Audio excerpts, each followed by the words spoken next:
tus brazos para conquistar las promesas que Jesús nos da.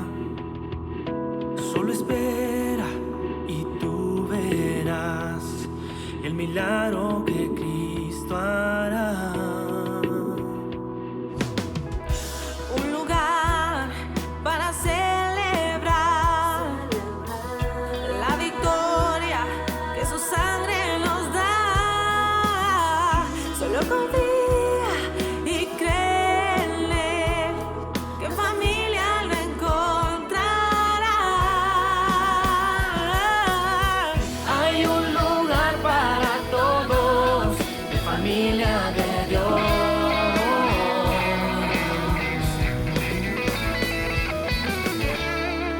Familia de Dios. Continuamos con la serie El Espíritu Santo, dador de vida y de poder. Estamos en la 8ª predicación el día de hoy. Y hemos estado hablando en estos últimos domingos acerca de los dones. Comenzamos con los dones de gracia de Romanos capítulo 8. Y antes de comenzar con los dones, yo le explicaba a ustedes, amada congregación, que era con el propósito no solo de conocer los dones, sino que también pudiéramos identificar, pudieran ir yendo, a medida que se va predicando, en la identificación de los dones que puedan tener. Porque a veces hemos pensado más en los dones solamente de 1 Corintios capítulo 12, ¿verdad? El don de lenguas, interpretación de lenguas, discernimiento de espíritus, don de fe, de sanidades, de milagros y los otros dones. Pero hay otros dones importantísimos como son los de Romanos capítulo 12, y el domingo pasado predicamos y enseñamos acerca del don de profecía. Muy bien, hoy hablaremos acerca de 2 dones de esa lista. Voy a leer la palabra del Señor. Si alguno quiere hacerlo en su Biblia, puede hacerlo. Si alguno quiere hacerlo en su celular, puede hacerlo. Y si quiere leer en la pantalla conmigo, puede hacerlo también. Excusa no tiene. Hay muchas formas de leer la bendita palabra del Señor. Romanos capítulo 12, versículos 6 al 8. 6 al 8. Voy a leer todo el pasaje para que vayamos familiarizando con este pasaje y que ustedes después incluso se aprendan de memoria cuáles son esos 7 dones. El texto dice así: pero teniendo dones que difieren, dice esta traducción, son distintos, según la gracia, don, regalo, que nos ha sido dada. Usémoslos. Si el de profecía, úsese en proporción a la fe. Si el de servicio, en servir. O el que enseña en la enseñanza, el que exhorta en la exhortación, el que da con liberalidad, el que dirige con diligencia y el que muestra misericordia con alegría. He titulado la predicación de hoy, Sirvamos y enseñemos de gracia. Como de gracia hemos recibido, de gracia debemos dar también cuando tenemos el don de servicio y enseñanza. Por eso dice el título, Sirvamos y enseñemos de gracia. Veamos el primer don, el don de servicio. El origen de la palabra servicio es muy interesante para entender bien este don. El vocablo o la palabra griega para servicio en el pasaje de Romanos 12 es diaconía.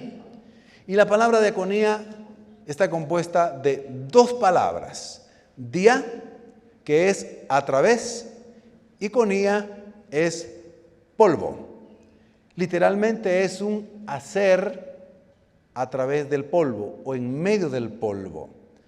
Entonces podríamos decir que el servicio es servir en medio de tareas sencillas. Es un servicio humilde, sencillo.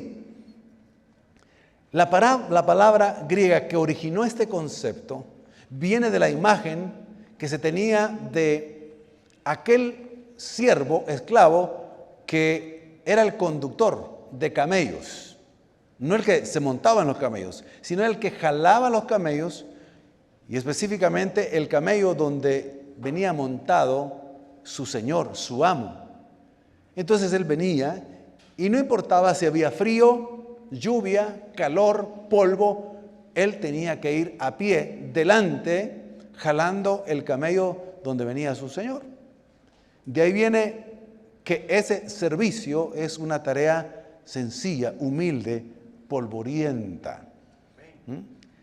Pero también se usaba la palabra diaconía para cualquier otro servicio sencillo de una mujer, por ejemplo, que cocinaba y servía la comida a su amo, ella trabajando como esclava o sirviendo como esclava. Y las otras tareas domésticas, servicio sencillo. Entonces, el significado del servicio bíblico, en el contexto de la Biblia y de la iglesia, estamos hablando del don de servicio. El significado indica entonces la naturaleza de aquel que se ha convertido y que Dios le dio ese don, si es que le dio ese don de servicio, pues es uno de los servicios de los más sencillos dentro de la congregación, los más humildes. Por ejemplo, la palabra diácono, que viene de diaconía, es el que sirve en el sentido metafórico de la palabra. Es como aquel esclavo que jalaba el camello que hablé, donde venía montado su señor. El que sirve como diácono o tiene el don del servicio o diaconiza, no solo en el sentido de los diáconos que sirven acá, sino en el sentido general, es el que hace una tarea más sencilla para que otro hermano u otra hermana sirva mejor en la iglesia, para que la congregación pueda ser atendida, pueda crecer, pueda tener comunión. Entonces hace tareas sencillas, literalmente sencillas. Ya voy a explicar más adelante cuáles se pueden mencionar. Ahora, con respecto a este servicio, el don de este servicio, Jesucristo enseñó a sus discípulos en qué consistía este servicio divino dentro del reino, dentro de la iglesia, dentro de la congregación. Y se lo quería enseñar a sus discípulos para que ellos entendieran realmente cuál era el servicio dentro del reino de Dios, dentro de la iglesia, dentro de la congregación, que difiere completamente del servicio como se entiende en el mundo. Los discípulos no habían discernido, no sabían la diferencia exactamente entre el concepto del servicio en el mundo y el concepto dentro de la iglesia, congregación, porque estaban aprendiendo. Entonces el Señor Jesús saca a colación en qué consiste el servicio cuando una madre bien intencionada, que siempre ama a sus hijos y quiere lo mejor para sus hijos, ¿verdad que la madre siempre quiere lo mejor para sus hijos? Los padres también, pero las madres sobre todo, diría yo, un poco más. Los padres también. Entonces, una madre se acerca con sus dos queridos hijos, pequeñitos, de 40 años, cada uno. Ya no estaban grandotes. Pero ella se acerca y se postra delante de Jesús, se postra, mire qué sinceridad. Y le dice: Señor, te ruego que estos dos hijos míos des la orden para que en tu reino, mire, des la orden para que en tu reino, las mujeres siempre humildes, pero siempre mandan, ¿verdad? Entonces, humilde, y le dice, que des la orden para que uno esté a tu derecha y el otro a tu izquierda. Tremenda petición la que hizo la hermana de todo corazón. Y el Señor dice: ay. ¿Será que están dispuestos a beber de la copa que yo voy a beber? Están los discípulos ahí escuchando siempre, ¿verdad? Y algunos dijeron: podemos beber esa copa. La copa era del sufrimiento y de la cruz, ¿verdad? Aunque pudieran beber esa copa y pasar esos sufrimientos, no me toca a mí el decidir quién estará a mi derecha y a mi izquierda. Sino eso le corresponde a mi Padre, así lo dejó. Pero aprovechó entonces a darle esa ilustración a los discípulos acerca del servicio. Y les hizo esta pregunta: ¿quieren ser grandes en la vida? Les preguntó a sus discípulos. Sí, dijeron los 12, en coro. Bueno, no lo dice la Biblia, pero sí, Señor. ¿Quieren ser importantes ustedes? Sí, el segundo sí, ¿verdad? Así como ustedes responderían, digo yo. Es que sí, si a mí me preguntaran, ¿quieres ser grande en la vida? Pues yo diría que sí, ¿verdad? En el buen sentido de la palabra. ¿Quieres ser uno importante? Pues sí, digamos que sí. No se hagan, hermanos, no os hagáis hermanos. Le dice, muy bien, ¿quieren ustedes ser los primeros? Si a uno le preguntaran, ¿usted quiere ser los primeros? ¿De los primeros? ¿Usted qué diría? Sí, yo no quiero ser de los últimos, hermano. Por lo menos en una carrera, yo no quiero ser el último. De llegar dentro de lo de medio para no sentirme tan mal. Pero el asunto que les planteó esas 3 preguntas y la respuesta obvia era así. Muy bien, les dijo Jesús. Entonces, sean los primeros en ser servidores de los demás. ¿Y sabe qué respondieron los discípulos? Yo pensé que era al revés, Señor.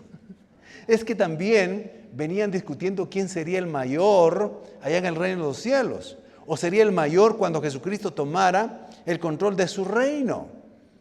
Y él dice, muy bien, ustedes quieren ser los primeros, quieren ser importantes en el reino, quieren ser importantes en esta vida ante Dios. Entonces, sean ustedes servidores de los demás. ¿Queremos ser grandes ante el Señor? Sirvamos a los demás. Como esclavos. No considerándonos más importantes nosotros que los demás. Es la lección que está diciendo Jesucristo a los discípulos. Y les agrega esta parte. Bueno, y les da un ejemplo en el mundo. Les dice, miren, los gobernantes de este mundo, los gobernantes de las naciones, dice otra traducción, pues se portan como amos, y los grandes señores de estas naciones imponen su autoridad sobre esta gente, dice esta traducción. Pero entre ustedes no debe ser así. Al contrario, si alguno de ustedes quiere ser importante, tendrá que servir a los demás. Ya nos dijeron amén ustedes, ¿verdad? Amén. No importa, voy a seguir predicando. Y les dice, si alguno quiere ser el primero, deberá ser el esclavo y el siervo de todos. Vaya pues, ahí nos la pone difícil. Pero es la verdad. En el reino de Dios es al revés como está el mundo. En el sentido positivo, al revés.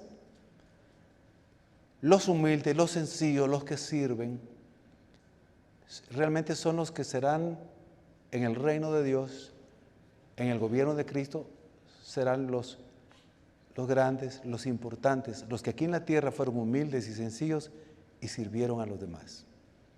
Ese es el tipo de servicio. ¿Quién tiene ese don de servicio?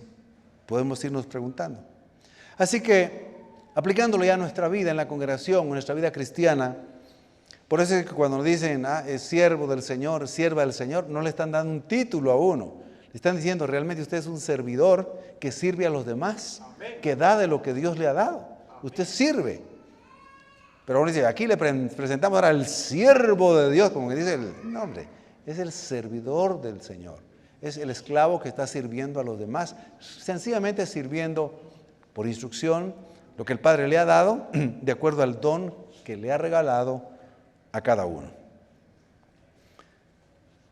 En consecuencia, todos los creyentes que poseemos este don, o poseen este don, es un humilde servidor, un humilde siervo, sin importar su condición. A mí me ha impresionado, de verdad, ver en el Seminario Bíblico de Guatemala, en la iglesia durante muchos años, y en otros lados donde uno puede percibir que hay hijos de Dios. Ver personas que tienen grandes títulos, o son grandes empresarios, o tienen puestos importantes en el mundo y que cuando están en la iglesia son los que se levantan a servir la comidita cuando hay una reunión de la iglesia. Son los que están aquí para atender a otros. Son los que están dispuestos a mover las cosas, mover esto allá, hacerlo increíble. La gente que de verdad, o los creyentes, quise decir, que de verdad entienden cuán grande es el privilegio de servir a los demás, son más felices. Los que sirven a los demás son más felices. Es más feliz aquel que sirve que el que es servido.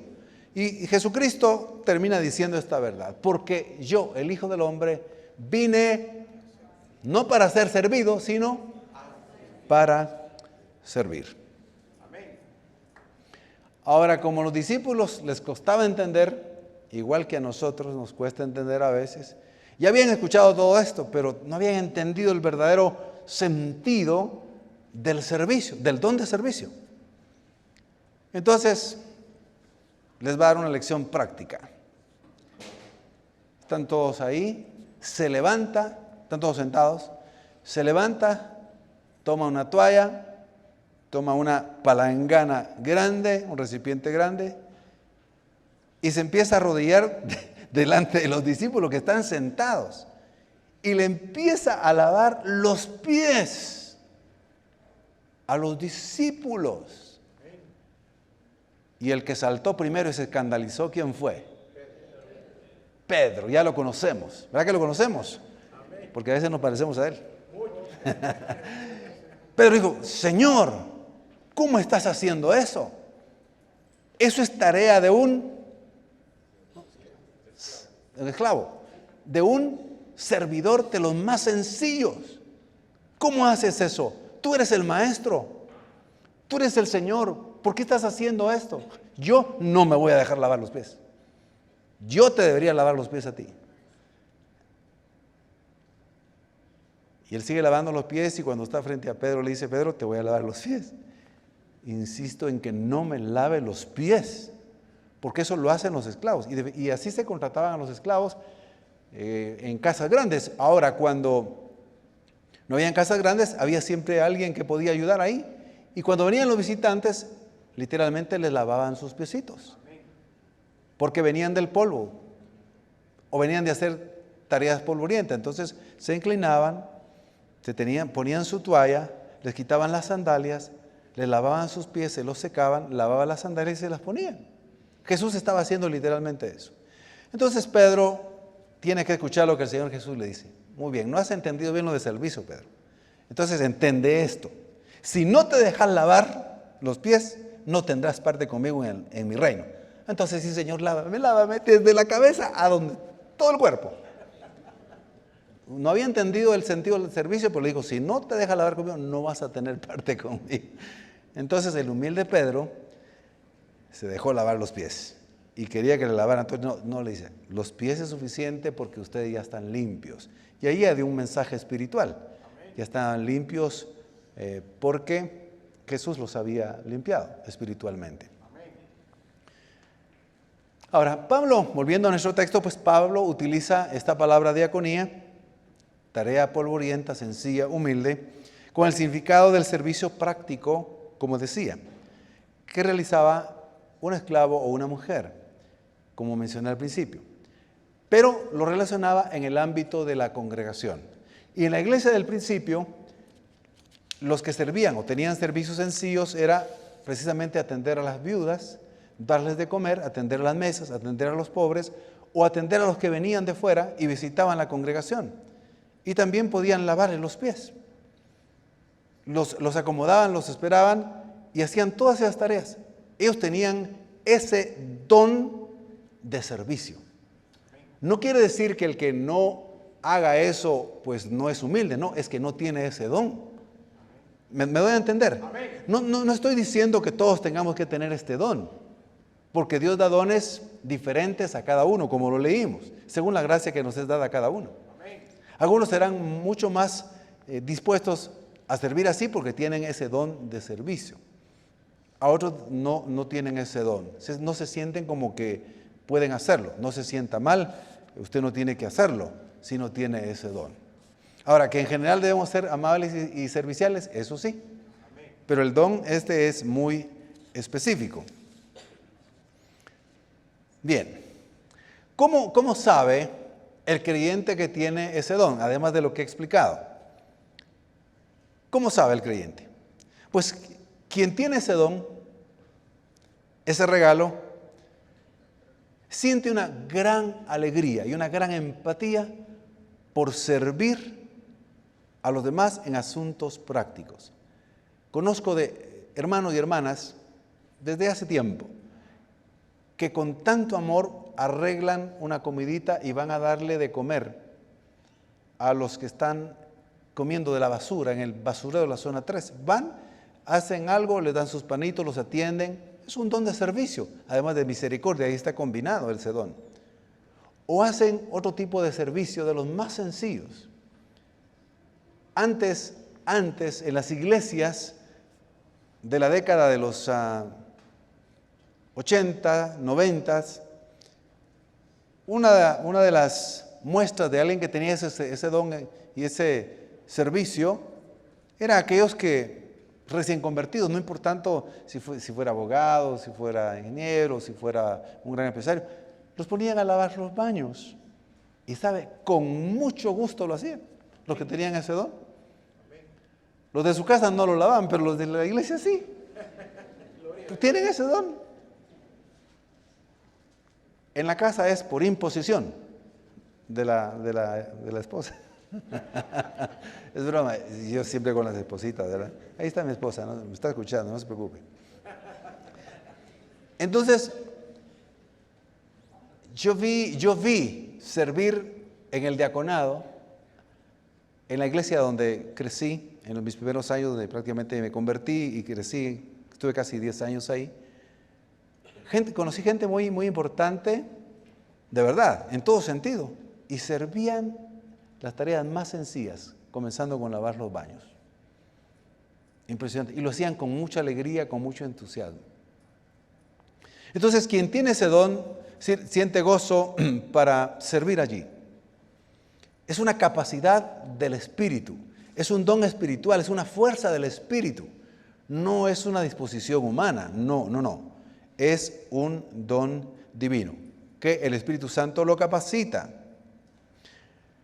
Hechos 6, 2, 3 dice así, hablando de los primeros diáconos que nos sirven de ejemplo. Entonces los 12 convocaron a todos los discípulos y les dijeron, no está bien que desatendamos la proclamación de la palabra, porque ellos habían recibido el don del ministerio de la palabra, por atender las mesas. Al principio lo hacían ellos también, atendían a las viudas, atendían a los que venían de fuera, a los visitantes, hacían toda la labor de un siervo, de un esclavo, pero estaban descuidando el estudio de la predicación. Entonces los apóstoles dijeron, no, ya creció la congregación, entonces busquemos a 7 varones de buen testimonio, requisito, mire, en el sentido de dar buen testimonio, que estén llenos del Espíritu Santo y de sabiduría para que se encarguen de este trabajo. Los diáconos que atendían a las necesidades prácticas. Así que, hermanos, busquen entre todos ustedes, podemos leer el texto si lo pueden colocar. Bueno, ya lo habíamos leído, gracias. Sí, gracias. Bien, entonces el don de servicio es del servicio más sencillo, pero produce gozo, alegría, fortaleza en quien lo hace. Ahora, en el servicio en general, en todas las otras áreas, el principio sí es el mismo que Jesús dijo. El que quiera ser grande, el que quiera ser importante en el reino de los cielos, el que quiera ser de los primeros en el reino de los cielos, el servicio en general, ya no solo del diaconía o el diácono, entonces que sirva a los demás también, ¿verdad? Eso se aplica a nivel general. Veamos el don de la enseñanza, que es el segundo don que vemos hoy. Vemos un poquitito la diferencia entre el don de la enseñanza, el don divino y la enseñanza humana. ¿Por qué? Porque también en el mundo la gente enseña, hay muchos profesores, catedráticos que enseñan escuelas, institutos, seminarios, universidades, que enseñan y tienen capacidad humana para enseñar. Entonces, hay un conocimiento humano y que hay una capacidad humana para enseñar, pero no es el don de la enseñanza en el área divina. El concepto que se maneja en el mundo hasta el día de hoy es el concepto de los griegos, que aportaron mucho en muchas áreas en el conocimiento humano. Por ejemplo, para Sócrates, la enseñanza era un conocimiento de reflexión, de pensar, de plantearse preguntas y encontrar las respuestas y tratar de razonarlas. Era un conocimiento teórico, especulativo, es decir, pensar, y que procedía después de haber analizado lógicamente el asunto de las cosas, la esencia de las cosas, para poder adquirir ese conocimiento y luego trasladarlo. Era una enseñanza de un conocimiento adquirido, aprendido. Pero era un conocimiento y una enseñanza que no transformaba el corazón y la mente de las personas. Un conocimiento que no traía nada de aliento ni esperanza al alma. Solo era al intelecto. Incluso Platón decía, bueno, ese estaba más perdido que Sócrates. Bueno, Sócrates tenía razón, pero Platón estaba un poco perdido porque él decía, lo que podemos enseñar a los otros es el conocimiento que trae todo ser humano por medio de las almas, por medio de su alma, que es inmortal y que ahora le tocó vivir en este cuerpo. Antes de que viniera en este cuerpo, entonces esa alma en otra época adquirió conocimiento. Entonces, ahora, donde habita en este cuerpo, recuerda lo que aprendió antes, entonces lo que aprendió antes es lo que va a enseñar. Estaba perdido, como el hijo de la Llorona, en el asunto del conocimiento. Ahora, en cambio, la enseñanza en el orden espiritual viene del Espíritu Santo, viene de Dios, viene de Cristo, viene de la palabra del Señor, ese conocimiento divino. Lo que el Espíritu Santo revela, enseña, ilumina a los hombres convertidos es lo que ellos van a enseñar. Y esa enseñanza es la que produce transformación. Estamos hablando de los ya cristianos, los que ya tienen ese don para enseñar a los otros cristianos. Es la que produce transformación, crecimiento, madurez espiritual, madurez en el alma, madurez en nuestra forma de pensar. Esa labor de enseñanza ya en el ámbito cristiano de la iglesia no se puede llevar a cabo sin la guía y la iluminación del Espíritu Santo. ¿Entendemos eso, mis queridos hermanos? Y esa enseñanza es espiritual. Y para que pueda entenderla, quien la recibe ya debe tener al Espíritu también en su corazón, porque así lo espiritual discierne lo espiritual. Pero también el que tiene el don de la enseñanza, el Señor le da la capacidad para poder enseñar de manera sencilla, clara, directa, y los demás entienden. Así es la enseñanza como don que el Señor reparte a algunos. La palabra griega para la palabra enseñanza es la palabra didascalía, donde viene didáscalos, donde viene la palabra ya en español didáctica. El que tiene didáctica, dice, es el que se sabe comunicar, sabe enseñar y le entienden. Ahora, ¿en qué consiste el don de la enseñanza? He dicho algo, pero voy a ampliar. Para comenzar hay que recordar que es el regalo del Señor que consiste en la capacidad que le da a uno de sus hijos de la iglesia o a los que Él quiera, la capacidad de enseñar con fidelidad a la palabra, con precisión a la palabra y con facilidad. Y como tal, y lo ha recibido por gracia, es un regalo, como tal lo da sin esperar nada a cambio. El que quiere enseñar el Evangelio, la palabra del Señor, lo hace con entusiasmo, con alegría, sabe que para eso Dios lo escogió y entonces lo da con libertad. Pero también el don de la enseñanza brilla, se realza juntamente con el testimonio del que enseña.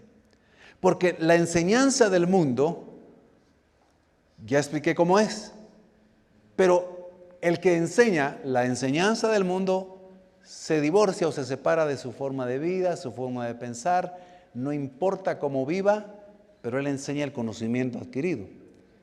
Pueden haber excelentes catedráticos y profesores en el mundo secular, enseñan lo que saben enseñar, pero después viven en adulterio, en fornicación, en borrachera, o hacen todo lo que quieran hacer, porque la enseñanza está desligada de su vida. Pero la enseñanza divina no se puede desligar de la vida del que enseña. El que enseña no solo tiene la capacidad de enseñar de manera clara, sencilla, directa, sino que vive una vida de acuerdo a lo que enseña. Amén. El que predica debe vivir lo que predica. El que enseña debe vivir lo que enseña. Porque es un gran riesgo ser un maestro, el maestro tiene el don de la enseñanza, ser un maestro de la palabra y no vivir de acuerdo a lo que se enseña. Entonces es un privilegio, pero también hay que entender la gran bendición y la gran responsabilidad. Es el maestro quien realiza entonces, o el que tiene el don de la enseñanza, esa enseñanza en base al conocimiento adquirido, pero de manera diligente de las Sagradas Escrituras, de manera continua. Todos los hermanos que puedan tener ese don, no necesariamente tienen el don para enseñar siempre desde un púlpito o de una cátedra de un seminario bíblico. Pueden enseñar en sus casas, pueden enseñar con la familia, pueden enseñar en algún grupo de trabajo con cristianos. Tiene esa facilidad de enseñar. Dios le ha dado ese don de manera maravillosa. Todo con el propósito de que la iglesia sea edificada y el evangelio se predique y se enseñe a todos. Algunos podrán tener la capacidad de enseñar, por ejemplo, a los niños. No es fácil enseñar a los niños, se tiene que tener ese don realmente. Enseñar a los jóvenes no es lo mismo que enseñar a los adultos. Los primeros maestros, los primeros que recibieron el don de la enseñanza, pues estudiaban diligentemente, constantemente las escrituras del Antiguo Testamento, las enseñanzas de Jesús, las enseñanzas de Pablo, las enseñanzas de los otros apóstoles, las enseñaban. Los que vinieron después de los apóstoles enseñaban en base a lo que estaba escrito en el Antiguo Testamento y en el Nuevo Testamento, iluminados por el Espíritu Santo, pero comprometidos con el estudio diario de las Sagradas Escrituras, en oración, pidiéndole al Señor iluminación también para entender los textos.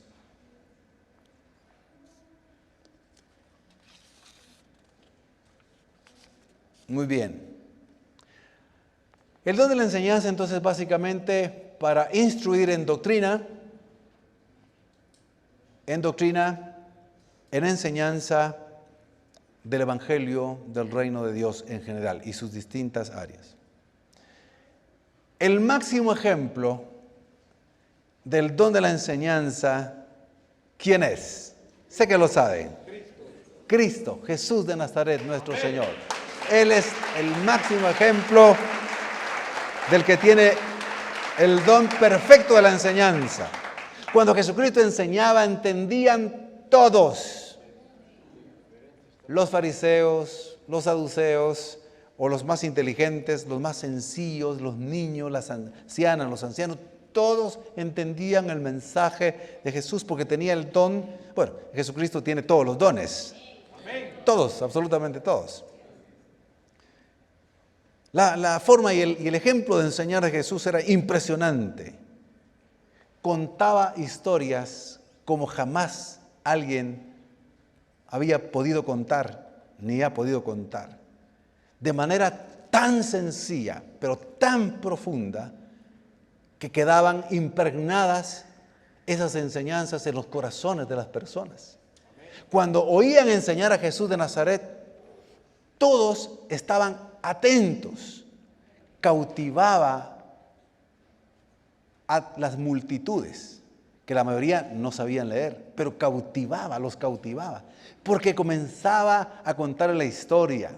Y decía, el reino de Dios es semejante a él, y comenzaba a contar una historia. Y recordamos historias o parábolas acerca de la predicación del Evangelio, como la historia o la parábola del sembrador que salió a sembrar. Mire, sembrar y semilla era muy común entenderlo y fácil entenderlo en esa época. Todos prácticamente participaban de sembrar y cosechar. Cuando él cuenta la historia del hijo pródigo para dejarle una enseñanza de cuánto Dios ama a sus hijos y los perdona aunque se equivoquen, aunque caigan en ruina, aunque se den golpes duros, él siempre está dispuesto a perdonar y amarlos y bendecirlos y pagarles con gracia, darle lo inmerecido y mostrarles misericordia, darle lo que no se merecen. Les cuenta la historia del hijo pródigo. ¿Quién no ha escuchado en el mundo entero la historia del hijo pródigo? ¿Hasta los ateos se la saben? Sí. La parábola del hijo pródigo se la saben los ateos, los no convertidos, los escépticos se la saben. Todos se la saben. Ahora, no todos la entienden, pero todos la saben. Pero es sencillo de entenderlo. Cuando él cuenta esa forma de enseñar de la comparación y se pone a llorar a Jerusalén, oh Jerusalén, Jerusalén, cuántas veces quise cuidarte, juntarte, como la gallina cuida a sus pollitos. ¿Quién no iba a entender eso en ese entonces, mis queridos hermanos? Impresionante. Cuando él quiere decir para qué ha venido y lo que él es, usa imágenes tan sencillas y tan claras cuando él dice, yo soy la luz del mundo. Yo soy la puerta para la salvación. La imagen de la puerta cualquiera la entiende. Solo hay una puerta para la salvación, es Jesucristo nuestro Señor. Yo soy la puerta, no hay otra puerta. Yo soy la luz del mundo. Yo soy la sal de la tierra. Cuando él dice, yo soy el buen pastor, esa imagen la entendían todos, que su vida da por las ovejas. Él usaba las frases exageradas, que se llama hipérbole. Es un recurso para enseñar. Pero eran frases exageradas, evidentes, para que entendieran el mensaje. Por ejemplo, frases como estas, expresa él, aquellos que quieren o se fijan en los defectos de los otros y no se fijan en los defectos de ellos. ¿Usted conoce a alguno de esas personas? Sí, yo conozco porque todos hemos sido así, yo me conozco. Conocemos porque nos hemos a veces fijado más en los defectos de los otros que en los de nosotros. ¿Es cierto o no es cierto? Seamos sinceros. A veces vemos rápido los defectos de los demás y no nos miramos a nosotros. Entonces, cuando él le dice a sus discípulos, a la gente que le escuchaba, le decía, ¿y por qué miras la paja que está en el ojo de tu hermano? Y no echas de ver la viga que tienes en tu propio ojo. Mire, esa es una exageración para entender, de verdad. Dice, yo me estoy fijando en la paja, en el defecto del otro que es más pequeñito. Yo tengo un gran defectote y no puedo verlo. Así enseñaba el Señor Jesús. Tenía el don de la enseñanza maravillosa. De tal manera, y hay otra frase que él les dijo a los fariseos. Guías ciegos, les dijo, que cuelan el mosquito y se tragan el camello. Mire qué imagen. Guías ciegos, que coláis el mosquito y tragáis el camello. Uno cuela los mosquitos ahí y se está tragando un camello por otro lado. Es una exageración. Y uno dice, uno se fija en cosas pequeñitas y los grandes defectos son como los camellos que no los tragamos. Muy bien, el don de la enseñanza el propósito, con razón decían la gente cuando escuchaba a Jesús, ninguna se dormía. Yo todavía tengo que aprender un poco más porque algunos se me duermen ahorita cuando... Pero a Jesús ninguno se le dormía. Démosle un aplauso al Señor, quiere hacerlo. A Jesús ninguno se le dormía. Ninguno. Y dice que decían, nadie nos ha enseñado y nos ha hablado como este. O sea, los que no se habían convertido. Ahí estaban, listos, así como están ustedes, la mayoría. Y otros decían, nadie nos ha enseñado con tanta autoridad como Jesús. No como los fariseos y los saduceos que hablan y hablan y hablan y dicen. Pero ahí no se siente que no tienen autoridad. Así se expresaban de Jesucristo. Ahora, ¿cómo sabe el hermano o la hermana que ha recibido el don de la enseñanza? En primer lugar, el Señor pone desde muy temprana edad en la conversión, en el nacimiento de nuevo, a ese me refiero, desde que nace de nuevo, le pone un profundo deseo de conocer más de la Escritura, de la Biblia, de estudiar. Empieza a comprar materiales para entender mejor la Biblia, compra una Biblia, estudia libros, lee, quiere averiguar, quiere aprender todo. Esa ya es una señal de que tiene el don de la enseñanza, porque para enseñar hay que aprender bien primero. Pone un profundo deseo y un amor por la palabra de Dios, por conocer más, pregunta, investiga, aprende, tiene interés en estudiar la Biblia de manera formal incluso. Algunos por eso se inscriben en seminarios o en facultades o institutos o en grupos de enseñanza porque quieren aprender más. Tienen interés o lo hacen de manera autodidacta. Ha habido grandes predicadores a lo largo de la historia que no asistieron necesariamente a un seminario porque no tuvieron oportunidad, pero leyeron mucho, estudiaron mucho, leían mucho la Biblia, oraban, pedían al Espíritu Santo que les iluminara y leían la Biblia y estudiaban la Biblia. Entonces llegaron a tener mucho conocimiento y enseñaban la palabra de Dios. Pero otro de los puntos que se ven cuando una persona tiene el don de la enseñanza es que cuando enseña, todos le entienden, la mayoría le entienden, todos le entienden. ¿Me doy a entender? Porque si no, que Dios nos siga ayudando. Sí, todos lo entienden. ¿Por qué? Porque habla de manera clara, sencilla, directa. Y la gente se va, o los que le escuchan, o los hermanos y hermanas, se van con verdades que se graban o se quedan. A veces el nombre de la predicación, o a veces algunas verdades centrales, algunas ilustraciones se graban. Entonces, la persona puede decir, bueno, realmente tiene el don de la enseñanza. Yo recuerdo a uno de mis catedráticos de homilética, en el año 1988. Todavía me recuerdo. En 1988, mi catedrático de homilética, excelente.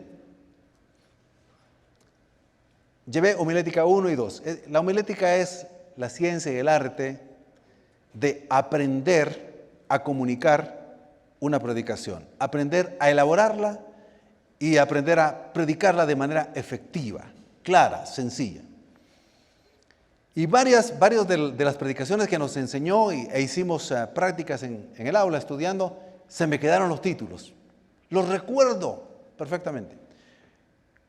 En una ocasión hicimos el ejercicio de estudiar el pasaje donde Moisés se sentaba todo el día a atender al pueblo, a todos los que tenían dudas, preguntas, problemas, complicaciones con los hijos, con los esposos, con la suegra, con el suegro, con todo, y venían. Y ahí estaba Moisés fiel desde la mañana hasta la noche. Y llega a verlo el suegro y observa, ¿verdad? Y le dice, Moisés, si sigues así, te vas a morir tú y se va a morir el pueblo. Así que yo te digo, desde lo más pronto posible, desde mañana, por favor, escoge a hombres sabios que tengan autoridad sobre 1000, sobre 100, sobre 50, sobre 20, sobre 10, y que ellos atiendan a esos grupos y te traigan a ti solo los asuntos más importantes. Y Moisés se pone a pensar, ¿verdad? No, pues que si yo quiero porque a veces a uno le gusta hacer todo, ¿verdad? Querer hacer todo. Y el catedrático dice, bueno, estudien ahí. ¿Cómo le pondrían a ese sermón? ¿Cómo lo titularían esa predicación? Y todo va a pensar. Este es el verdadero título. El que hace realidad es el texto. Ese texto, esa predicación debería llamarse Mi suegro tenía razón. Dije mi suegro, no mi suegra. Mi suegro tenía razón. Y de verdad, ¿tenía razón o no tenía razón el suegro de Moisés? Claro que tenía razón. A la semana siguiente ya Moisés dijo, sí hombre, yo estaba aquí. Mi suegro tenía razón. Se me quedó el título de la predicación. En otra ocasión hicimos un ejercicio de cómo interpretar y cómo bosquejar el pasaje donde dice que debemos hacer morir a la vieja naturaleza. Lo estudiamos, lo repasamos y presentamos ahí los posibles títulos más acercados al texto y la mayoría fallamos.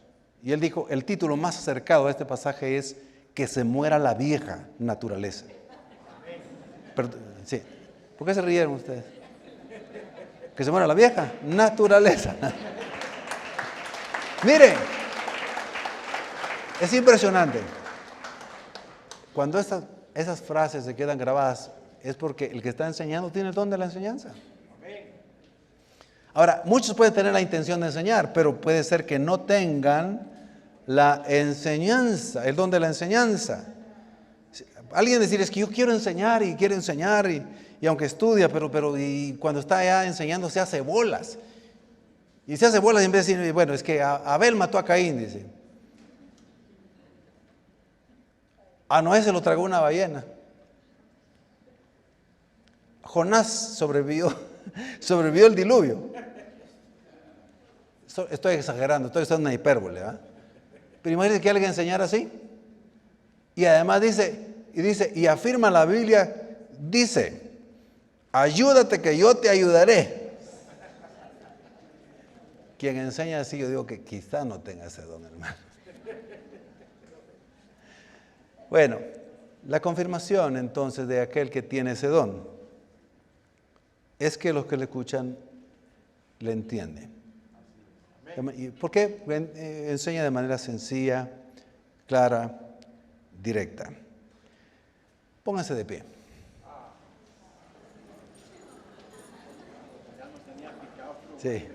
Sí, mejor dejar los picaditos. Conclusión. El don, gracia, el regalo de servicio, de enseñanza, para que alguien el Señor se lo dé, Él no busca ningún requisito, no tiene que hacer méritos. Solo el que haya creído en Jesucristo como su Señor y su Salvador personal. El que sea hijo de Dios, eso es suficiente para que pueda recibir el don de servicio o el don de la enseñanza. Ahora, no todos lo tenemos o no todos lo tienen, pero tenemos o tienen otros dones. Nadie se ponga triste porque ya vimos el de profecía y algunos dirán, pues que yo no tengo el de profecía. Bueno, puede ser que no tenga el de profecía, pero la dice que todos tenemos un don. Entonces, cuando lo descubrimos, entonces estamos felices y agradecemos al Señor. Pero nadie dice que Dios no me dio ningún don. No. Bien le dio a cada uno. Si es hijo de Dios, tiene un don que tendrá que ponerlo al servicio de los demás. Amén. Ahora, démosle un aplauso al Señor Jesucristo.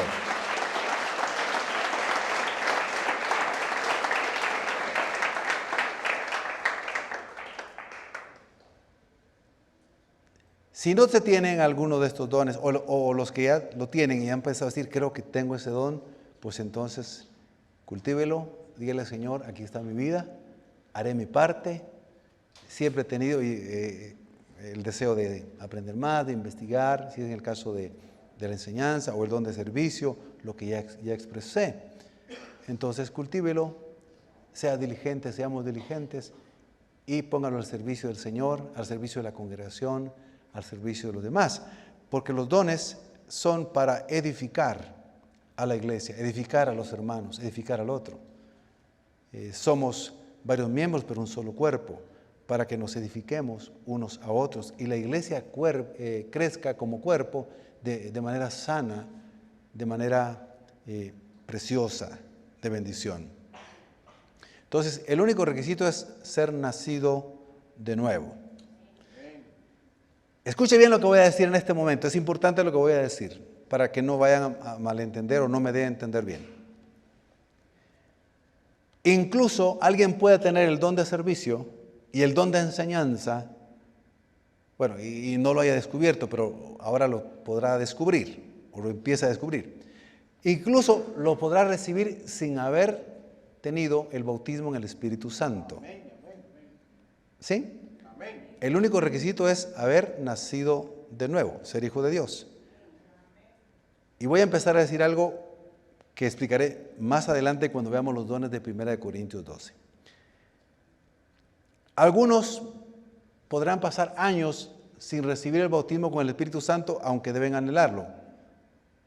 Así como Pablo dijo, aunque no todos tienen el don de profecía, todos deberían de profetizar.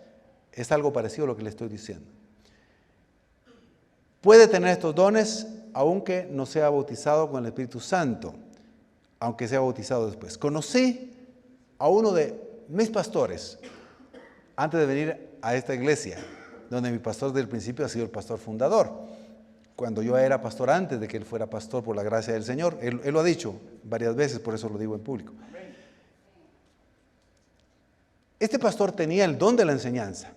Enseñaba de manera tan agradable, tan sencilla, tan clara que todos entendíamos. Y sabe, el bautismo en el Espíritu Santo lo recibió 20 años después de ser pastor. ¿Entendemos eso? Así que nadie piense que tiene que ser bautizado en el Espíritu Santo para recibir estos dones. No. Anhele y pida ser bautizado en el Espíritu Santo. Y el Señor lo dará cuando Él quiera y como Él quiera. Pero el bautismo en el Espíritu Santo está un poco más conectado a los dones sobrenaturales de 1 Corintios capítulo 12. Entonces voy a explicar eso más adelante. Por lo demás, quedamos hasta aquí pidiéndole al Señor que nos bendiga, que nos ayude y que podamos todos servirle al Señor con los dones que ya nos ha dado. Y si alguno tiene el don de servicio, en lo singular, como expliqué, y en el sentido amplio, todos debemos de servir a los demás. Amén. Vamos a orar y vamos a pedirle al Señor que nos bendiga y que esta palabra quede en nuestros corazones. Bendito Dios y Padre de nuestro Señor Jesucristo. Te damos gracias por tu bendita palabra. Gracias, Espíritu Santo, por guiar a tu iglesia, guiarnos a nosotros a un avivamiento. Volver, Señor, a la Escritura, volver a tu palabra, volver a los principios siempre fundamentales. Necesitamos, Señor, la llenura del Espíritu, el bautismo del Espíritu. Necesitamos poner por obra los dones que nos has dado a cada uno de nosotros. Así dice tu palabra, a cada uno le fue repartido un don conforme a la gracia de Dios. Señor, que cada uno de los que estemos aquí descubramos cuál es ese don, los que todavía no lo saben, o dones. Gracias por la salvación que nos has dado. Ahora queremos servirte mejor. Queremos hacer mejor la obra en el área con el don y talento que nos has dado. Bendice a cada hermano y hermana por nombre que está aquí, a las familias representadas.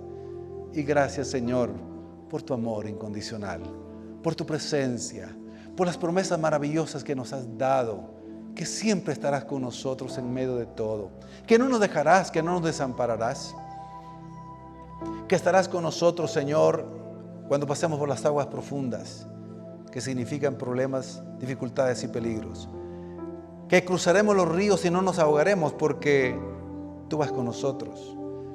Que incluso cuando vengan pruebas de fuego, pasaremos por el fuego y no nos quemaremos, ni las llamas arderán en nosotros, porque tú estás con nosotros. Oramos de nuevo, Señor, por aquel hermano y hermana que vino hoy atribulado, angustiado y afligido, con problemas muy reales. Señor, que hoy puedan recibir la paz y la tranquilidad, recordando tus promesas, tu palabra, de que tú tienes el control de sus vidas, el control exacto de lo que les está pasando. Tú lo tienes medido y no le vas a dar una prueba que no pueda soportar. Juntamente con la prueba tú darás la salida. Que puedan salir mis hermanos hoy con fe, con esperanza, con gratitud, con gozo. Señor, al final todo ha sido ya ganado por ti y lo has dado a tu iglesia. Señor, aún lo más difícil que pudiera pasarnos, Señor, ya lo venciste tú. Venciste a la propia muerte. Nos has dado la vida eterna. Señor, lo tenemos todo contigo, lo tenemos todo. No nos permitas que nos preocupemos por cosas pequeñas que nos quitan la paz, o las que son un poco más grandes. Señor, en tus manos de amor estamos. Ponemos en tus manos de amor lo que pueda preocuparnos, angustiarnos y afligirnos, y nos quita la fuerza para servirte, para adorarte. En este momento, mi querido hermano y hermana, lo que le pueda estar agobiando, lo que pueda estar afligiendo en su corazón, lo que pueda provocar incertidumbres sobre el mañana, sobre el futuro, por favor, pónganlo en las manos del Señor en este momento y dígale: Señor, aquí están los problemas que me quieren agobiar. Aquí están las dificultades que tengo, Señor. Soy tuyo, tú eres mío también, dice la palabra. Yo confío en ti, confío en tu palabra. Me voy confiando, Señor, que tú cumples lo que prometes. Rodea, Señor, Padre, de tu amor siempre a tus hijos y a tus hijas. Que ellos recuerden cuánto los amas y cuánto nos amas. Jesucristo bendito, rodea a cada uno de los que estamos aquí con tu gracia. Que podamos sentir que tus favores están con nosotros. Que encontraremos favores, que las puertas se abrirán. Gracias, Señor, porque podemos sentir tu presencia en este momento. Siento tu presencia, Señor, tú estás aquí. Sí, Padre, tú abrirás puertas donde no hay. Señor, fuentes de agua brotarán en el desierto. Levántate y resplandece porque ha llegado tu luz. Sí, Señor. Gracias. Gracias. Espíritu Santo, llénanos de ti. Que podamos estar llenos de ti y menos de la carne, menos de las cosas de este mundo. Llenos de ti.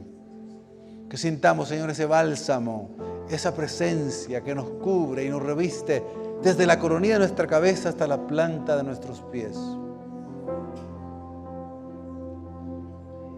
¿Puedes sentirlo?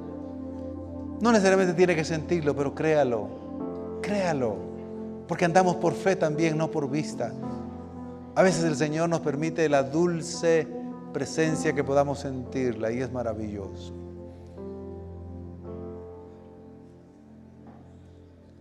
Gracias, Padre. Gracias, Jesús. Gracias, Espíritu Santo. Bendito y alabado seas por siempre. Gracias por haber escuchado nuestra oración. Gracias por estar pendiente de todo lo que mis hermanos han puesto delante de ti. Y mirarán tu gloria y mirarán tu respuesta. Gracias, Señor. Así sea. Y si has traído a alguna persona que no es salva,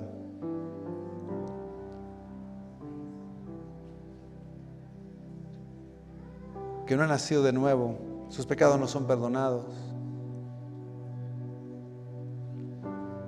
si muriera hoy no iría al cielo. Espíritu Santo, redarguye de pecado. Muéstrale que es un necesitado de salvación, un necesitado de perdón de pecados. Si alguien quiere y necesita ser salvo y ha visto cómo el Señor en este momento ha hablado a su vida, por favor diga conmigo esta palabra de fe. Señor Jesús, creo en ti. Te recibo como mi Señor y Salvador personal. Me arrepiento de todos mis pecados, de mis maldades, equivocaciones y errores. Te confieso con mi boca como mi Señor. Creo en mi corazón que resucitaste de los muertos al tercer día. Gracias, Jesús, por amarme y salvarme hoy. Amén.